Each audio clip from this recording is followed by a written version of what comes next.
Welcome to a deep dive into a skill that can really transform how you engage with English, thinking directly in the language. You know that feeling where your brain sort of plays translator before you can speak, leaving you feeling slow, maybe nervous, or just plain stuck? You are definitely not alone in that experience. It's something almost every language learner runs into. Oh, absolutely. It truly is a universal hurdle, isn't it? A Yeah. very common one. But here's the good news. Our mission today is to unpack not just why this translation habit takes hold, but also to equip you with some simple, powerful techniques. Techniques to train your brain to bypass that step entirely. Okay. We'll explore practical strategies you can implement pretty much immediately to become more fluent, more confident, and just sound more natural in English. So when our brain defaults to this constant translation, what are the real bottlenecks it creates for fluency? Is it just about speed, or does it hit other parts of communication too? Yeah, it's far more than just speed. When you first start learning English, your brain's primary instinct is to stick with what feels safe. Right, safety first. Exactly. Safe and efficient, which means your natal language. So it creates this kind of mental detour. You hear or think something in English, translate it to your native language to process it. Then you formulate a response Yeah. and then translate that response back into English. Wow, okay. That sounds exhausting just describing it. It is this constant mental gymnastics. It drains your cognitive energy. That leads to that feeling of exhaustion, hesitation, and, often getting stuck mid-sentence. Like your brain's running a marathon with extra steps. Precisely. Unnecessary detours all the way. That makes perfect sense. I've definitely felt that cognitive drain myself sometimes. So beyond just speaking faster, what are the broader benefits if we train our brain to think directly in English?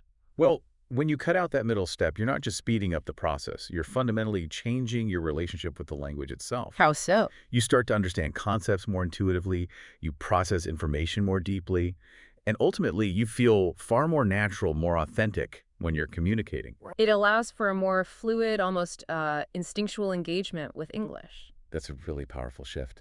So how do we begin to rewire this habit? It sounds quite ingrained. Let's dive into our first technique, using simple English for your everyday internal monologue. This sounds like a good way to start small, maybe low pressure. Exactly. The idea is to begin where you have the most control, right inside your own head. So instead of your usual inner voice talking in your native language, make a conscious effort to narrate your daily thoughts using basic English sentences. Okay. For instance, if you typically think, I need to get groceries later in your native language, consciously switch that. Just think, I need to buy groceries today. Simple as that. So applying this to really simple routine things like I'm making coffee or it's sunny outside. Precisely.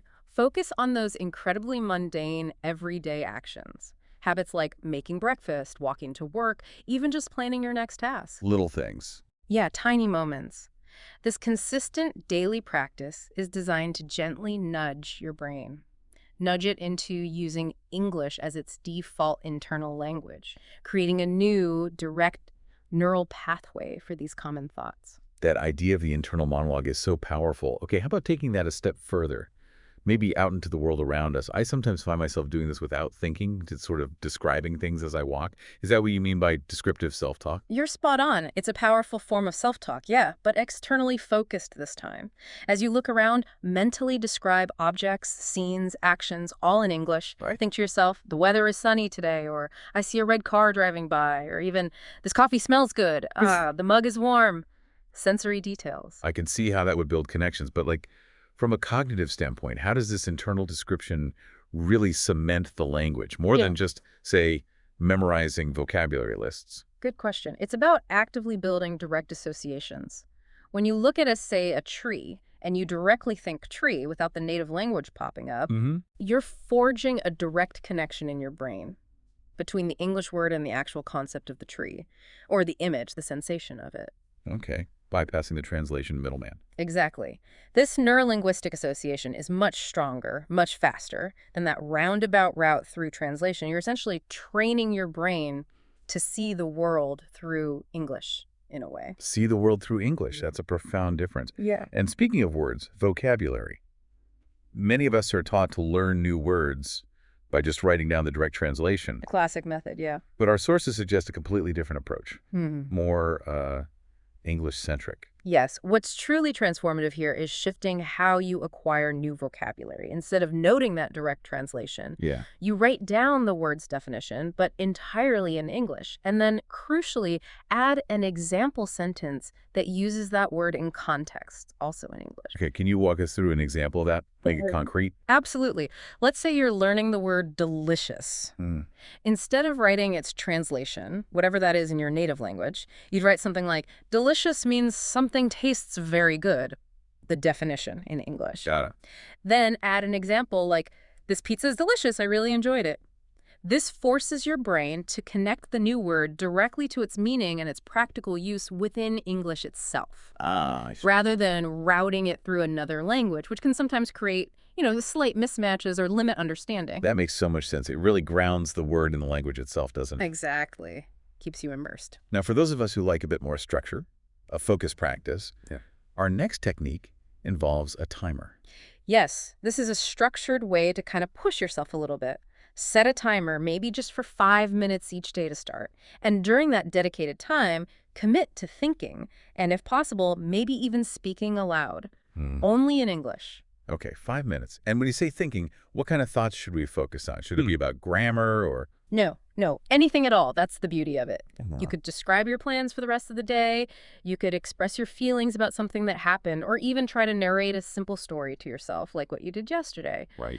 The crucial point is that it doesn't have to be perfect. Forget perfect grammar for these 5 minutes. Okay. The goal is simply to train your mind to use English automatically, kind of pushing past any hesitation or discomfort.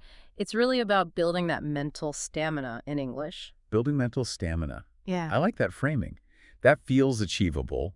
And on that note, we've talked about these very practical, almost structured techniques. Yeah. But what does this all mean for making the whole learning process more enjoyable? Our sources really stress the importance of fun.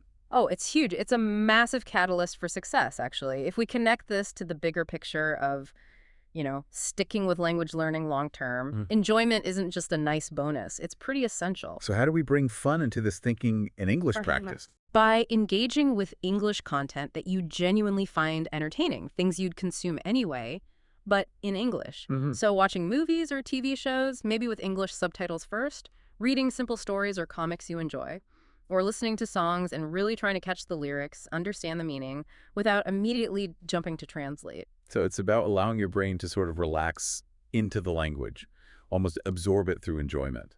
Exactly. When you enjoy the process, your brain is more receptive. It lowers the stress, the anxiety that often comes with language learning. Right, the pressure's off. Precisely. And that creates an optimal environment for faster, more natural, and more deeply embedded learning. You're basically tricking your brain into learning because it doesn't feel like hard work. Love that. Learning without it feeling like work. This has been a really fascinating deep dive into rewiring our linguistic habits. Let's quickly recap the 5 techniques we've explored, the ones that can genuinely transform your English fluency. Okay, let's do it. First, think in simple English sentences for your daily internal monologue. Just narrate your day. Got it. Simple thoughts. Second, actively describe your surroundings in English. What you see, hear, smell. Descriptive self-talk. Okay. Third, learn new words by understanding their definitions and seeing examples in English, not just relying on direct translations. English-centric vocabulary. Yep.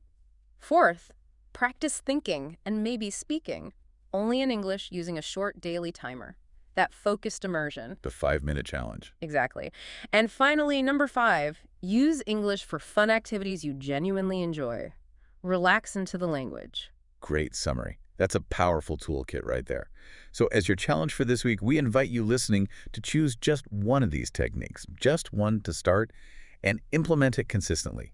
Maybe it is that timer challenge. Set it for 5 minutes every single day.